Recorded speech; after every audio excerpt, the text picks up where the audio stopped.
Selamat pagi pemirsa Embun Surgawi yang dikasihi Tuhan. Pada saat ini mari kita belajar bersama-sama tentang salah satu bagian firman Tuhan tentang kelemah lembutan yang diambil di dalam kitab Keluaran 18 ayat 13 sampai 27. Namun sebelum kita mendengar firman Tuhan, mari kita berdoa bersama-sama. Tuhan, bantu kami untuk kami belajar firman Tuhan yang Tuhan ingin bicarakan bagi kami. Biarlah hati kami disiapkan, Roh Kudus-Mu dapat memberi pengertian bagi kami, untuk kami dapat mengerti, memahami akan firman-Mu. Terima kasih untuk kesempatan ini Tuhan. Dalam nama Tuhan Yesus saja kami berdoa. Amin. Saudara, ada sebuah kutipan yang berbunyi, sebuah kebaikan bila dilakukan dengan cara yang salah, maka ini menjadi suatu kesalahan. Contohnya, kalau kita makan makanan yang sehat itu baik, itu suatu kebaikan. Tetapi bila kita makan dengan cara yang salah, dengan waktu yang salah, sebelum kita tidur dan terus-menerus kita lakukan semua itu, maka itu merupakan satu kesalahan. Ketika kita berolahraga, nge-gym, itu baik. Tetapi bila kita melakukan dengan cara yang salah, maka itu menjadi kesalahan. Mungkin kita akan cedera. Oleh sebab itu di setiap gym selalu ada instruktur yang akan memberi petunjuk supaya kita melakukan cara yang benar. Ada satu contoh yang dapat kita ambil di dalam Alkitab, di dalam kitab Keluaran 18 ayat 13 sampai 27. Ketika Musa membawa bangsa Israel keluar dari Mesir dengan jumlah yang sangat banyak, kira-kira 2 juta orang banyaknya, saya bisa melihat betapa banyak kesulitan yang akan dihadapi oleh Musa. Ditambah pula dengan perselisihan yang terjadi di antara mereka. Sehingga Musa setiap hari mengadili mereka satu persatu dari pagi sampai petang. Di ayat 14, Yitro sebagai mertua Musa bertanya kepada Musa, apa yang engkau lakukan? Musa menjawab di ayat 16 bahwa ia memberitakan tentang ketetapan Allah, memberitakan juga keputusan-keputusan Allah apabila ada perkara-perkara di antara mereka. Saudara, ini suatu hal yang baik. Musa memberikan ketetapan dan keputusan Allah kepada mereka. Tetapi itu mengatakan di ayat 17 bahwa tidak baik seperti yang engkau lakukan itu. Engkau akan menjadi sangat lelah. Engkau tidak akan sanggup melakukan itu seorang diri. Ini cara yang salah yang dilakukan oleh Musa. Lalu Yitro memberi nasihat supaya Musa mencari orang-orang yang cakap dan juga orang yang takut akan Allah untuk mewakili dia.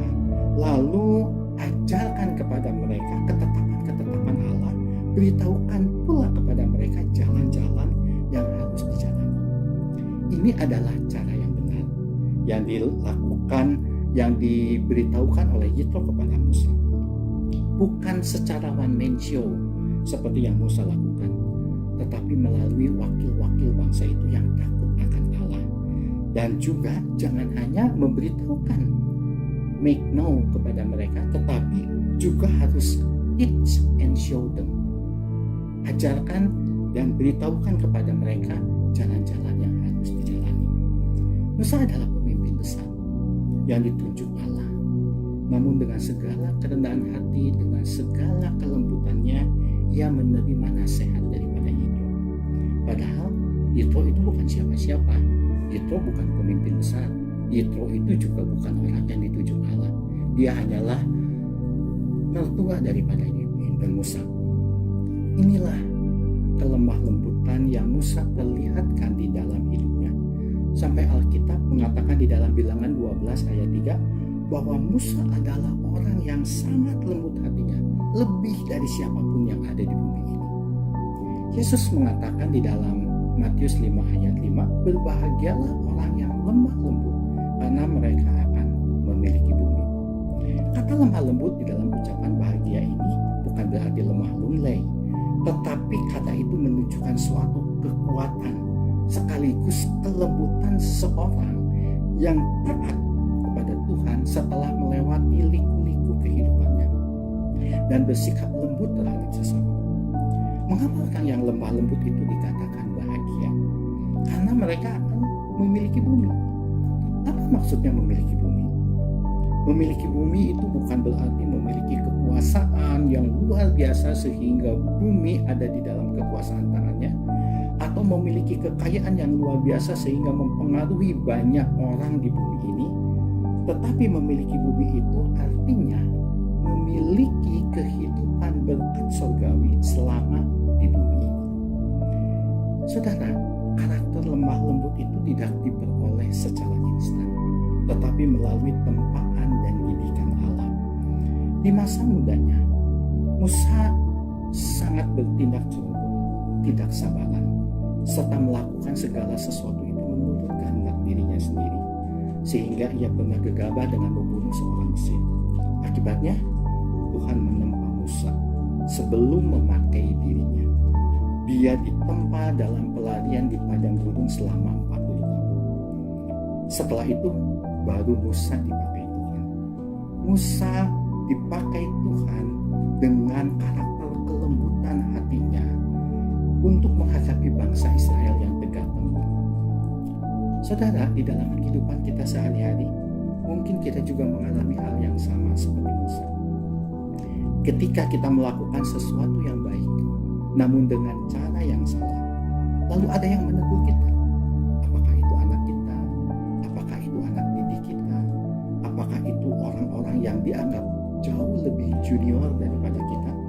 Marilah kita belajar dari Musa untuk mempunyai kerendahan hati dan kelemah lembutan di dalam menerima teguran itu. Kenapa? Karena karakter lemah lembut itu adalah karakter yang dikehendaki Allah untuk dimiliki oleh setiap anak-anaknya. Amsal 15 ayat 4 mengatakan, lidah yang lembut adalah pohon kehidupan. Mari saudara, kita belajar bersama-sama untuk menjadi orang yang lembut hatinya, supaya kita bisa memiliki bumi yang bisa menikmati kehidupan berkat surgawi selama di bumi ini. Terpujilah nama Tuhan.